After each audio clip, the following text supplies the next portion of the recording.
Hello दोस्तों, मेरा नाम रिया है। उम्र 24 साल। यह कहानी मेरी मम्मी और हमारे दो नौकरों की है। मम्मी का नाम नेहा है, वह 42 साल की हैं, और नौकरों का नाम रामू और श्यामू है। दोनों करीब 55 से 60 के बीच होंगे। मेरे पापा को गए कई साल हो चुके हैं। घर में बस हम चार और मेरा भाई बड़ा है जो शहर में नौकरी करता है।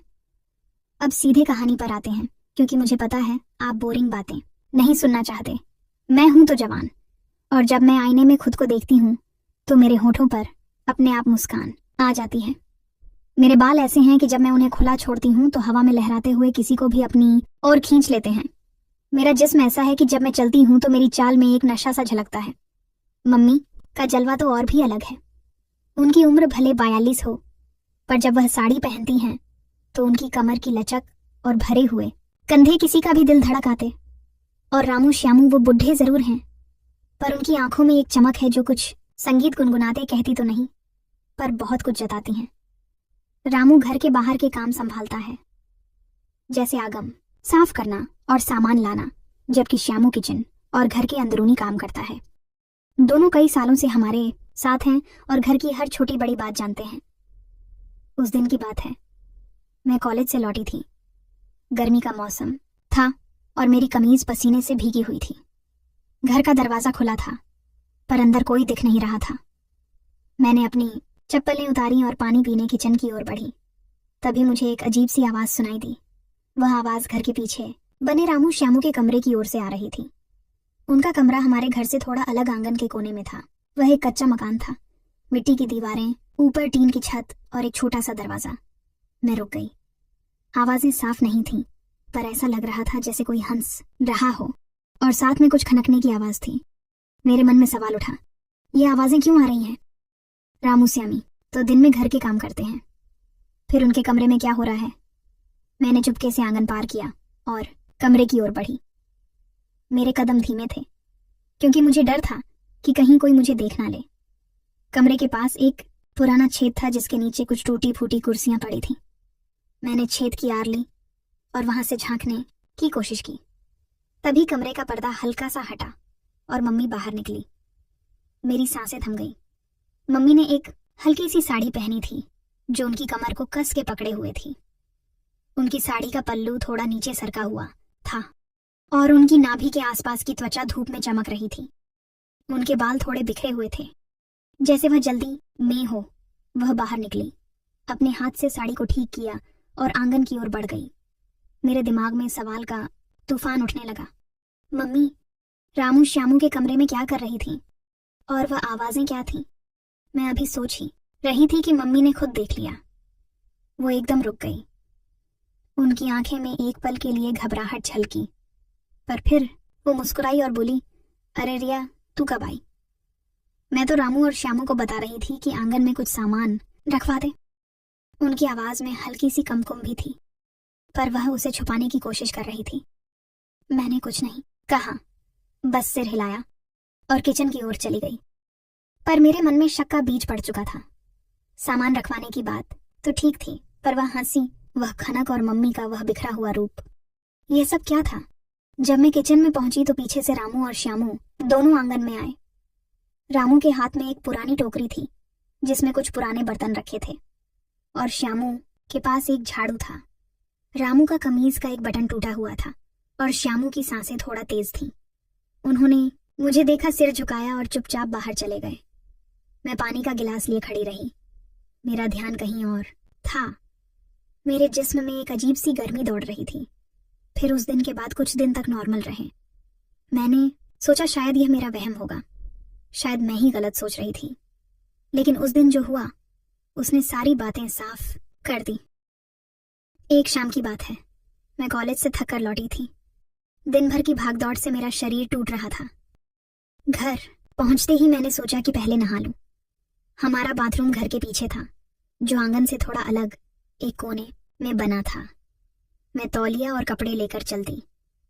शाम को धुंधला छा रहा था और आसमान में हल्के हल्के सितारे झिलमिलाने लगे थे।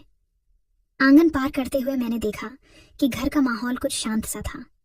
मम्मी कहीं दिख नहीं रही थी और रामू श्यामू भी अपने कामों में नहीं थे। मैंने ज्यादा ध्यान नहीं दिया और बाथरूम की ओर बढ़ गई। मैंने दरवाजा खोला और अंदर जाने ही वाली थी कि मुझे पास के गोदाम से कुछ आवाजें सुनाई दी। गोदाम बाथरूम के ठीक बगल में था, जहां पुराना सामान, लकड़ियां और कुछ बेकार पड़ा सामान रखा रहता था। आवाज धीमी थी, जैसे कोई धीरे धीरे बात कर रहा हो। मेरी जिज्ञासा रीत जाग गई। मैंने चुपके से गोदाम की ओर कदम बढ़ाए। वहां एक पुरानी दीवार थी जिसमें जगह जगह छेद थे। मैंने एक छेद से झांकने की कोशिश की। जो मैंने देखा वह मेरे हंस उड़ा देने वाला था। गोदाम के अंदर मम्मी, रामू और श्यामू थे। मम्मी की साड़ी का पल्लू कंधे से नीचे सरक गया था। उनके बाल खुले थे, जो हल्के हल्के हवा में लहरा रहे थे। रामू उनकी एक तरफ खड़ा था। उसकी कमीज पूरी खुली हुई थी और उसकी छाती पे पसीने की बूंदें चमक रही थीं। श्यामू दूसरी तरफ था। उसके हाथ में एक पुरानी चादर थी, जैसे वह कुछ ढक रहा हो। मम्मी ने हल्के से रामू का हाथ पकड़ा, फिर श्यामू की ओर मुड़ी। उनकी नजरें मिली और दोनों की सांसें तेज हो गई और एक पल के लिए तीनों एक दूसरे में खो गए। गोदाम में सन्नाटा था, बस उनकी सांसों की आवाज और हल्की हल्की खुसफुसाहट मेरे कानों तक पहुंच रही थी। मैं वहीं दीवार के पीछे खड़ी थी। मेरी सांसें तेज हो गई। मेरे हाथ कांप रहे थे और मेरे जिस्म में एक अजीब सी गर्मी दौड़ रही थी। मुझे गुस्सा नहीं आया, ना ही शक हुआ, बल्कि कुछ और ही हुआ।